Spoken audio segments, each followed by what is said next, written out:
Hello बच्चों, let's read this question.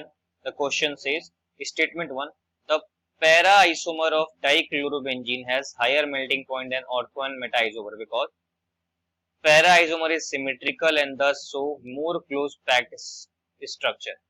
हमको बताना है इन दोनों स्टेटमेंट में से कौन सा करेक्ट है या फिर दोनों करेक्ट है। अगर दोनों करेक्ट है तो करेक्ट एक्सप्लेनेशन है या नहीं, के लिए की कॉन्सेप्ट समझते हैं। तो की कॉन्सेप्ट क्या है इस पर्टिकुलर क्वेश्चन में कि जो मेल्टिंग पॉइंट होता है, मेल्टिंग पॉइंट वो दो चीजों पर डिपेंड करता है। पहला है वैन डर वाल फोर्स पे तो करेगा ही, वैन डर वाल फोर्सेस, और वैन डर वाल फोर्स करता है मॉलिक्यूलर मास पे, ठीक है। और मॉलिक्यूलर मास अगर सेम हो तो क्या हम लोग चेक करते हैं, सरफेस एरिया। ये जो चीज ये कॉमन है किसके लिए, मेल्टिंग पॉइंट और बॉइलिंग पॉइंट दोनों के लिए। लेकिन मेल्टिंग पॉइंट जो होता है वो एक और चीज पे डिपेंड करता है जिसको हम लोग बोलते हैं क्लोज पैकिंग।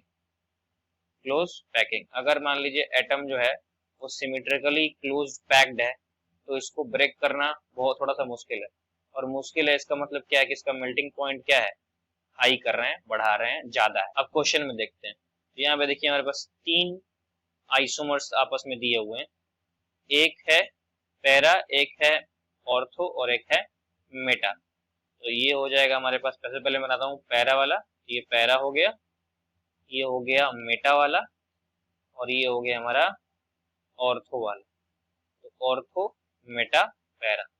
तो पैरा वाला जो स्ट्रक्चर है वो कैसा है, ज्यादा सिमेट्रिकल है, और ज्यादा सिमेट्रिकल होने की वजह से ये करता है मोर क्लोजली पैक्ड होता है, और मोर क्लोजली पैक्ड होने की वजह से इसकी मेल्टिंग पॉइंट क्या होती है, ज्यादा होती है इन दोनों के रिस्पेक्ट में। तो पैरा वाला क्या होगा, इन दोनों के रिस्पेक्ट में ज्यादा होगा क्योंकि ये सिमेट्रिकल है।